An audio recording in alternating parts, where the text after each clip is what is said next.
और यूक्रेन में जारी जंग का जोरदार असर खार्किव में भी देखने को मिल रहा है। वहां रूस के हमले लगातार हो रहे हैं और हमले का पलटवार करते हुए यूक्रेन ने उस पर जवाबी धावा बोल दिया, जिसका एक वीडियो रूस की नेशनल गार्ड टीम की तरफ से जारी किया गया, जिसमें शहरी इलाके से दूर एक जगह पर कुछ जंगी गाड़ियां खड़ी नजर आई, जिनके पास अचानक एक धमाका हुआ। जब तक कोई कुछ समझ पाता, उससे कुछ मीटर दूर एक दूसरा विस्फोट हुआ, फिर तीसरा और फिर चौथा। पलक झपकने से पहले ही वहां कम से कम 1 दर्जन ब्लास्ट हो गए, जिसकी वजह से चंद सेकंड के अंदर उस शांत इलाके में गोलियों और धमाकों की गूंज से शोर मच गया, जिसके बाद पूरे इलाके में जबरदस्त धुआं उठता नजर आया। यूक्रेन की नेशनल गार्ड टुकड़ी ने वीडियो जारी कर दावा किया कि उसने रूस को इस हमले में अच्छा खासा नुकसान पहुंचाया।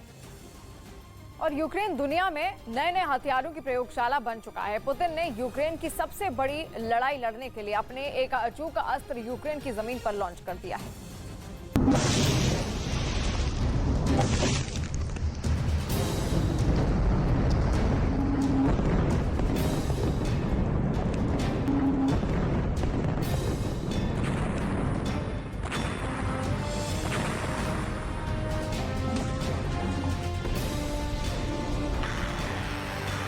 मिसाइल,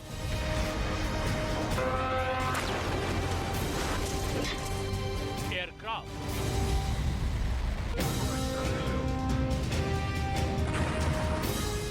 ड्रोन,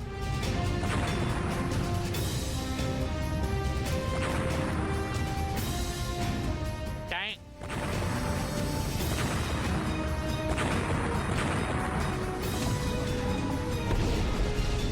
जेवलिन,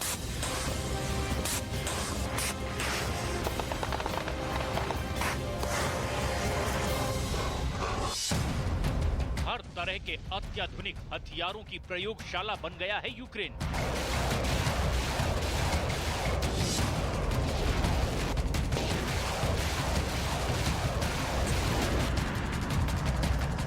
लेकिन अब रूस ने पहली बार यूक्रेन में उतारा है अपना ये नया हथियार।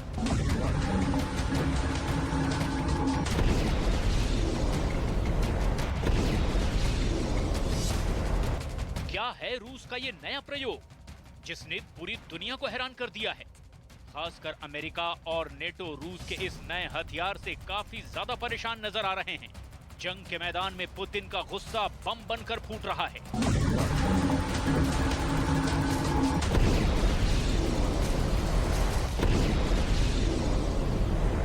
और अमेरिका की सबसे बड़ी सुरक्षा एजेंसी पेंटागन के प्रवक्ता के आंसू निकल रहे हैं।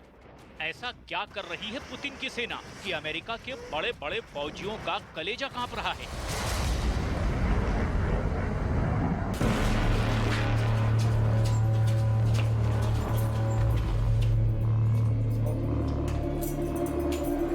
क्या वजह है कि यूक्रेन के अंदर ही ज़ेलेंस्की की फौज को अभियान चलाना पड़ रहा है? आखिर क्यों यूक्रेन के फौजी यूक्रेन के लोगों को ही पकड़ रहे हैं? आखिर यूक्रेन में कहां-कहां फैले हैं पुतिन के एजेंट? सब बताएंगे, सब समझाएंगे आपको। लेकिन सबसे पहले हम बात करेंगे पुतिन के इस नए हथियार की।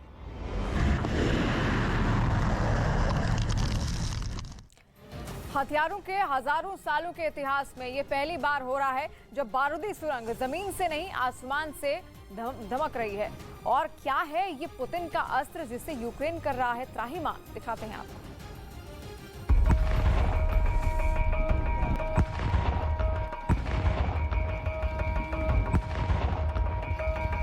अब तक आपने ऐसी लैंडमाइन के बारे में सुना और देखा होगा जो जंग के मैदान में जमीन में लगा दी जाती है, और जब दुश्मन का काफिला जंग के मैदान से गुजरता है तब लैंडमाइन के ब्लास्ट से टैंक और सेनाओं के परखच्चे उड़ जाते हैं।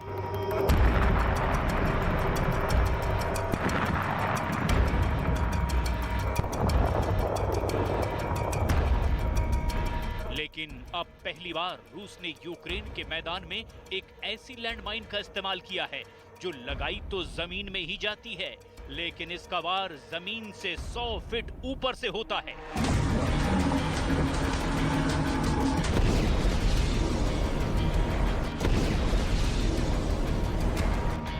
इसीलिए ये दुनिया का एक अनोखा हथियार है जिसकी चर्चा पूरी दुनिया में शुरू हो गई है। पुतिन ने इस हथियार को यूक्रेन में डोनबास की लड़ाई के लिए बचा कर रखा था। डोनबास में ये अनोखी लैंडमाइन कैसे गेम चेंजर साबित हो सकती है, ये आपको आगे बताएंगे। पहले इस लैंडमाइन के बारे में आपको पूरी डिटेल देंगे।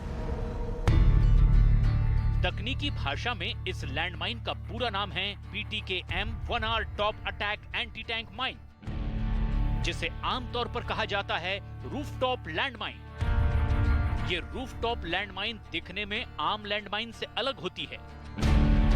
जमीन में फटने वाली माइन को ट्रैक करना आसान नहीं होता, लेकिन ये लैंडमाइन जमीन पर रखी जाती है और नजर भी आ सकती है। लेकिन इसे छिपाकर इस तरह रखा जाता है कि इस पर दुश्मन की नजर भी ना पड़े। ये लैंडमाइन कैसे काम करती है, अब आपको ये समझाते हैं।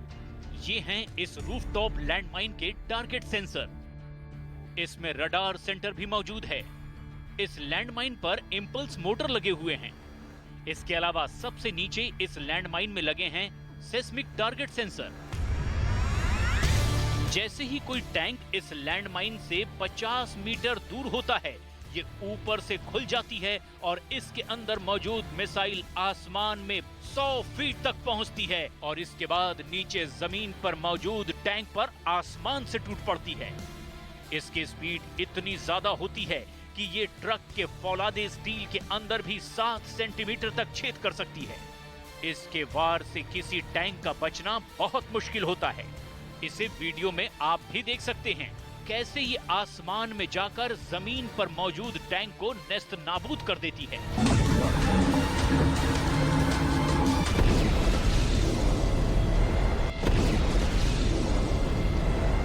दरअसल इस लैंडमाइन की खास बात यह है कि इसे इस तरीके से डिजाइन किया गया है कि वो सिर्फ और सिर्फ टैंकों को निशाना बनाती है। अगर इसके पास से कोई दूसरा वाहन गुजर भी जाता है तो उसको बिल्कुल निशाना नहीं बनाती। दरअसल इसे टैंकों पर हमले के लिए ही बनाया गया है। दरअसल इस लैंडमाइन के नीचे की तरफ लगे हैं सेस्मिक टारगेट सेंसर। ये सेस्मिक टारगेट सेंसर जमीन पर टैंक के आने पर होने वाली कंपन को ट्रेस कर लेते हैं। टैंक के कंपन को ट्रेस करने के बाद ये टैंक के 50 मीटर के दायरे पर आते ही वार कर देते हैं। और किसी भी युद्ध में दुश्मन सेना के खिलाफ लैंड माइन एक बड़े हथियार के तौर पर काम करता है, खासकर तब जब दुश्मन सेना किसी देश में दाखिल हो जाती है, क्योंकि इसे रास्ते से हटाना एक मुश्किल काम होता है। साल 2020 में इस खतरनाक हथियार को पुतिन ने अपनी सेना में शामिल किया था। 26 अप्रैल को ये रूफटॉप लैंडमाइन यूक्रेन में ज़ेलेंस्की की आर्मी के खिलाफ इस्तेमाल की गई थी। ये रूफटॉप लैंडमाइन इसीलिए बहुत घातक हथियार है क्योंकि इसे रास्ते से हटाना एक मुश्किल काम होता है। आमतौर पर जमीन में ब्लास्ट करने वाली लैंडमाइन को हटाने के लिए दुनिया में तमाम तरह के व्हीकल मौजूद हैं, लेकिन इस रूफटॉप लैंडमाइन को रास्ते से हटाने में खतरे बहुत ज्यादा होते हैं। यानी ये लैंडमाइन फेल नहीं होता, बल्कि ये 100% का रिजल्ट देने की काबिलियत रखता है।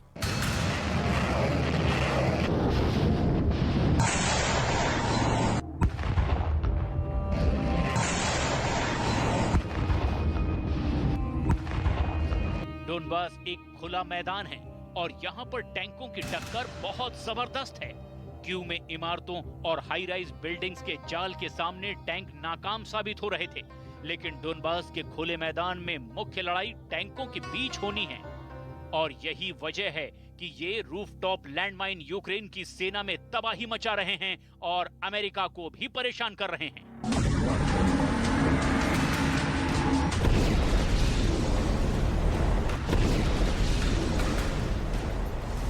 और यूक्रेन में इस वक्त जो कुछ हो रहा है वो मानवाधिकार के साथ साथ इंसानियत को भी शर्मसार कर रहा है। अमेरिकी रक्षा विभाग के एक अधिकारी जब यूक्रेन के हालात पर चर्चा कर रहे थे तो उनकी आंख नम हो गई। पुतिन नए नए हथियारों के प्रयोग चेतावनी के साथ कर रहे हैं और पुतिन के दुश्मन अमेरिका के अधिकारियों की आंखें आंसुओं से नम हो रही है। पेंटागन, जिस पर अमेरिका की सुरक्षा का जिम्मा है, उसके प्रेस सेक्रेटरी जॉन किर्बी जब युद्ध पर ब्रीफिंग दे रहे थे, तब वो ये आरोप लगाकर भावुक हो उठे कि पुतिन की सेना यूक्रेन के अंदर जुल्म और अत्याचार कर रही है। it's hard to look at what he's doing in Ukraine, what his forces are doing in Ukraine, and think that any ethical, moral individual could justify that. It's difficult to look at the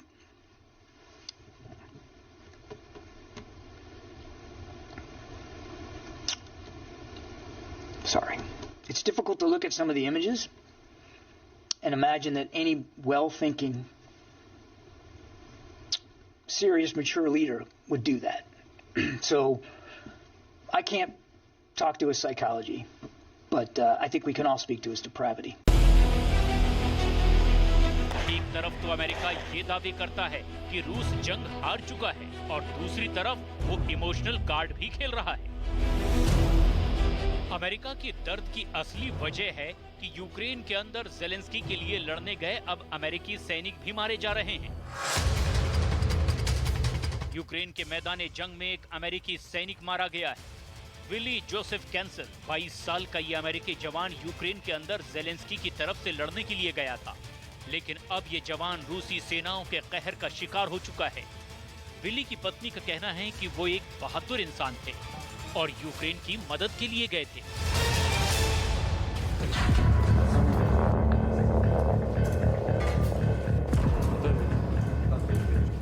दूसरी तरफ Zelensky की army अब Ukraine के अंदर चुन चुन कर उन लोगों को पकड़ रही है जिन्होंने सोशल मीडिया पर पहले कभी पुतिन के पक्ष में पोस्ट लिखी थी। जरा देखिए किस तरह यूक्रेन की सेना के जवान खतरनाक हथियारों के साथ अचानक एक अपार्टमेंट में घुसते हैं और फिर विक्टर नाम के एक शख्स को धमकाकर पकड़ लेते हैं। राष्ट्रपति ज़ेलेंस्की अपने देश को नुकसान पहुंचाने वाले उन रूसी सैनिकों को बख्शने के मूड में नहीं है जिन रूसी सैनिकों ने यूक्रेन गिरफ्तार किया है। और ऐसे ही एक रूसी सैनिक की पत्नी ने राष्ट्रपति ज़ेलेंस्की से जो अपील की है, सैनिक की पत्नी की अपील वाला ये वीडियो पूरी दुनिया में वायरल हो रहा है। विक्टर पर पुतिन के समर्थन में सोशल मीडिया पर पोस्ट लिखने का आरोप है। विक्टर के घर की महिलाएं रो रही हैं। विक्टर से ज़ेलेंस्की की स्पेशल फोर्सेज ने बहुत सख्त पूछताछ की। Все, зафиксировал, можешь посмотреть. Да, я на меня. Поддерживал. Смотри на меня внимательно. Но я теперь уже не... Это читай. Ну, я поддерживал много, да. Ты поддерживал Путина, да, и поддерживаешь армию России. Как-то ты не хорошо о флаге Украины, да, отзываешься? Да? Извините. Ну да, это много ставил, я вам говорил. Ну, я уже это... Даже передумал все это. Сегодня, да? После нашего прихода, да? Ну, Прямо сейчас, да? Ну, понятно. इस परिवार की एक महिला एक यूक्रेनी सैनिक से लिपटकर भावुक और मार्मिक अपील भी करती है कि प्लीज उनको कोई नुकसान मत पहुंचाए। Не, по закону, он будет, все с ним будет хорошо. बिल्कुल साफ है, ज़ेलेंस्की अब किसी को बख्शने के मूड में नहीं है, चाहे किसी भी हद तक उन्हें जाना पड़े। І коли у тебе таке відношення, дуже складно про щось говорити. Просто складно. І тому я серцем і душею зі своїм суспільством і зі своїм народом і головою, але при цьому я розумію, що якщо буде один шанс, треба говорити. कुल मिलाकर यूक्रेन से जो तस्वीरें सामने आ रही है वो पूरी दुनिया को दहलाने वाली हैं। यूक्रेन से आई दर्दनाक कहानियां जंग की ऐसी त्रासदी है जिसे दुनिया कभी भूल नहीं पाएगी। और न्यूज चैनल को दिए जाने वाले देश के प्रतिष्ठित ENBA अवार्ड में न्यूज 18 इंडिया का डंका बजा। Managing editor of the year का अवार्ड किशोर अजवाणी को दिया गया, जबकि देश नहीं झुकने देंगे को बेस्ट प्राइम टाइम शो का अवार्ड दिया गया और best early prime time show के अवार्ड से भैया जी कहीं को नवाजा गया है, जबकि प्रीति रघुनंदन को और साथ साथ कई सारे प्रतिष्ठित सम्मान यहाँ पर दिए गए हैं। और न्यूज चैनलों को दिए जाने वाला देश का ये प्रतिष्ठित ENBA अवार्ड माना जाता है। तो ऐसे में managing editor of the year का अवार्ड किशोर अजवाणी को दिया गया है, जबकि देश नहीं झुकने देंगे को बेस्ट प्राइम टाइम शो का अवार्ड दिया गया है और best early prime time show के अवार्ड से भैया जी कहीं को नवाजा गया है।